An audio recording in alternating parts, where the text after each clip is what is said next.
Halo guys, selamat datang di channel gua Omon-Omon Saham. Di video kali ini kita akan bahas cara cut loss ya yang baik dan benar ya guys ya. Nah guys, kalau gua dulu ya guys ya, gua itu awal-awal gua itu masuk ke dunia saham guys ya. Gua itu diajarin oleh sekuritas gua gitu guys ya. Diajarin oleh marketing ya guys ya, marketing sekuritas gua itu untuk selalu disiplin nih guys ya, disiplin cut loss ya, disiplin cut loss. Jadi dibatasi ya guys ya, kita pakai otomatis ya, stop loss otomatis. Nah guys, setelah gua rasa-rasa ya guys ya, dengan stop loss otomatis itu guys ya, justru bukannya untung malah buntung guys, karena kita waktu itu belum ngerti gitu guys ya, belum ngerti cara memilih saham yang baik dan benar aja belum ngerti, tapi kita selalu pasang otomatis stop loss ya, akhirnya modal kita itu habis kena stop loss terus gitu loh guys ya. Nah dari pengalaman itu guys ya, dari pengalaman itu gue itu merubah cara gitu guys ya, gue merubah strategi ya, gue itu tidak lagi main cut loss seperti itu ya guys ya. Nah guys, di video kali ini kita akan bahas gitu loh guys ya, strateginya untuk cut loss gitu supaya kita tidak boncos gitu ya. Nah guys, sebelum lanjut guys ya, gue ingetin lagi bahwa channelnya Bang Omon-Omon ini sudah mengaktifkan channel gabung ya. Kalian bisa bergabung di supporter Bang Omon-Omon ataupun di belajar intens ya guys ya, untuk mendapatkan rekomendasi-rekomendasi saham-saham terbaik ya guys ya, dan tentunya banyak rahasia-rahasia di bidang investasi saham yang tidak kita buka di sini ya, tetapi kita buka di channel gabung. Jadi guys, dulu guys ya, gua itu selalu pasang stop loss otomatis ya, selalu pasang otomatis stop loss ya. Gua itu disiplin ya. Pokoknya kerugian itu tidak boleh lebih dari 6% ya atau 8% ya. Tergantung masing-masing ya. Jadi gua itu selalu ketika membeli saham langsung gua pasang otomatis cut loss ya. Selalu pasang auto stop loss ya. Jadi begitu harga turun langsung terjual otomatis ya. Nah, hal itu membuat gua itu semakin lama modal gua itu malah bukannya nambah, malah makin boncos, karena gua itu memang tidak mengetahui gitu guys ya. Belum punya trading plan ya. Belum punya trading plan, belum menguasai analisa teknikal ya. Jadi rekomendasi-rekomendasi di grup itu langsung main hajar aja ya, main beli aja, akhirnya selalu kena stop loss ya. Nah dari situ guys, gua itu berpikir guys ya, dan di video ini gua akan sharingin ke kalian nih guys ya. Jadi guys, cut loss itu semuanya tergantung dari plan kita ya guys ya. Nah kalau plan elu ya itu adalah dividen investing ya, itu lu sebenarnya kagak perlu cut loss guys ya, kecuali saham yang lu beli itu mau bangkrut ya, perusahaannya mau bangkrut dan tidak akan membagikan dividen lagi. Nah itu mungkin kalian baru cut loss di kondisi seperti itu aja ya. Jadi dividen investing itu tidak ada cut loss kecuali perusahaan bangkrut ya. Nah selanjutnya bagaimana? Yang kedua itu untuk kalian yang value investing ya, niatnya itu beli di harga bawah ya guys ya, beli di value murah ya, lalu nanti nungguin dalam waktu yang sangat lama ya, dalam waktu lama ya, itu nanti setelah value-nya itu dihargai pasar baru kalian jual. Untuk kalian yang value investing ya guys ya, menurut gua hampir sama dengan dividen investing. Kita itu tidak usah buru-buru cut loss gitu guys ya, tidak usah cut loss. Karena apa? Karena memang niatannya itu untuk jangka panjang guys. Jadi buat apa cut loss gitu guys ya, kalau kalian memang pengen value investing ya. Kalau kalian value investing ya tentunya kalian belinya kan ketika saham itu di bawah harga wajarnya kan ya guys ya. Kalau lu niatannya value investing tapi lu belinya di pucuk ya, itu konyol juga gitu guys ya. Lu mau value investing atau mau pucuk investing gitu guys ya.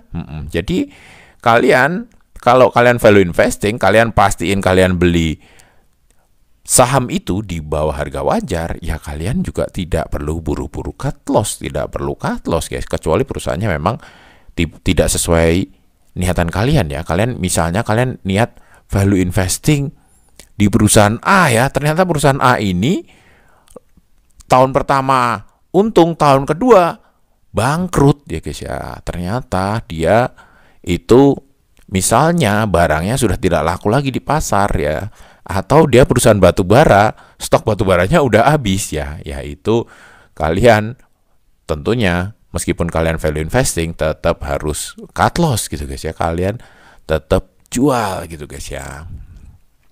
Jadi untuk dividend investing dan value investing ini tidak cut loss kecuali perusahaannya menjelang kolaps ya guys ya.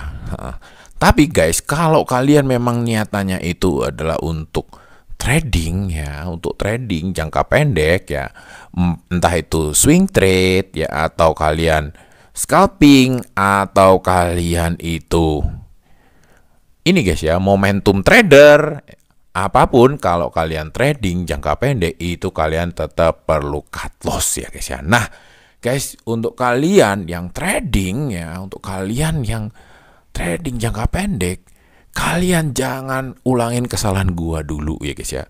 Gua itu terlalu disiplin cut loss gitu guys ya. Terlalu disiplin cut loss, akhirnya cut loss terus ya.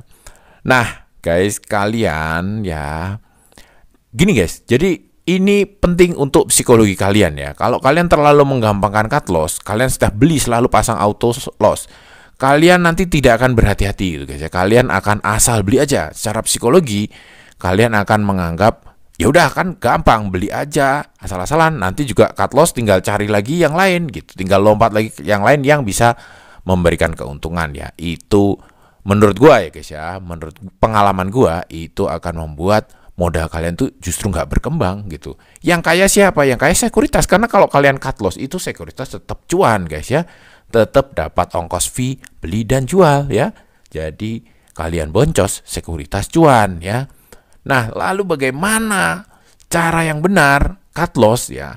Nah, jadi gini guys, kalau kalian cut loss, pastiin elu itu punya backup untuk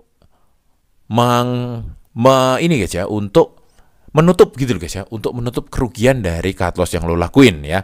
Nah, kalau kalian punya satu sekuritas, kalian bisa membeli saham lain yang potensial untung ya. Begitu saham yang potensial untung, kalian take profit, kalian bisa cut loss ya. Jadi untuk ngelindungin modal kalian gitu guys ya. Modal kalian jadi sebenarnya tidak ada yang hilang. Jadi rugi di saham A, kalian tutup kerugiannya dari profit di saham B gitu ya.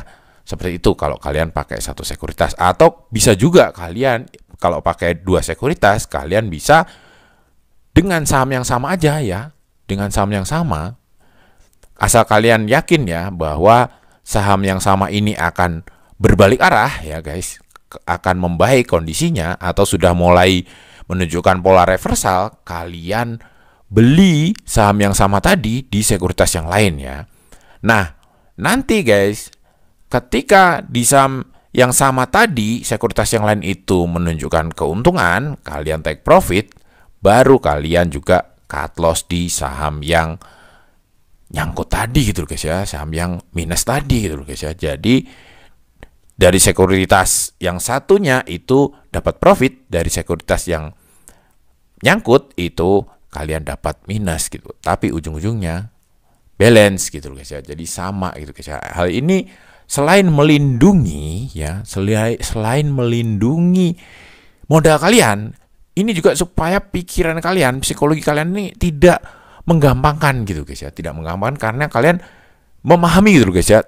Oh ternyata kalau salah pilih saham nyangkut, ini ngeganti kerugiannya ini nggak mudah gitu guys ya. Kalian harus mencari saham lain dulu untuk bisa untung dan baru kalian bisa cut loss. Tapi kalau kalian main setiap beli langsung cut loss, ya kalian selain modal kalian akan terus menyusut ya, secara psikologi kalian juga akan menggampangkan gitu guys ya, menggampangkan yang ujung-ujungnya kalian tidak untung, sekuritas yang untung gitu loh ya. Jadi seperti itu guys ya. Dan selalu guys ya, ketika kalian cut loss ya, pastikan selalu menjadi pelajaran gitu loh guys ya. Misalnya lu cut loss ya, kalau lu beli saham A di pucuk ya, lalu lu akhirnya terpaksa cut loss ya dengan cara yang tadi ya, cari keuntungan dulu, setelah itu take profit baru kalian cut loss ya. Setelah itu kalian harus evaluasi gitu, kenapa gua sampai cut loss gitu guys ya, kenapa gua sampai cut loss, ada yang salah ini dengan analisa teknikal gua gitu loh guys ya. Jadi seperti itu guys ya, intinya untuk trading itu tetap memerlukan yang namanya cut loss, tapi cara cut lossnya jangan pakai auto cut loss ya, jangan asal auto cut loss. Setiap beli langsung pasang stop loss 8%, setiap beli langsung pasang stop loss 6%. Itu kalian nggak akan cuan guys, itu kalian akan boncos ya. Gua udah pengalaman dulu seperti itu, ujung-ujungnya bukannya modal nambah, tapi modal malah makin nyusut, yang kayak sekuritas gitu loh guys ya. Ya jadi seperti itu guys ya. Gua rangkum lagi kesimpulannya ya, untuk dividend investing itu tidak cut loss kecuali perusahaan mau bangkrut. Untuk value investing tidak cut loss kecuali perusahaan mau bangkrut. Untuk kalian para trader yang rencananya itu memang mau trading, itu kita cut loss, tetapi harus mencari untung dulu ya untuk menutup cut loss kita tadi. Ya oke, mungkin kayak gitu dulu omongan kali ini. Sampai jumpa lagi di video selanjutnya. Wassalam.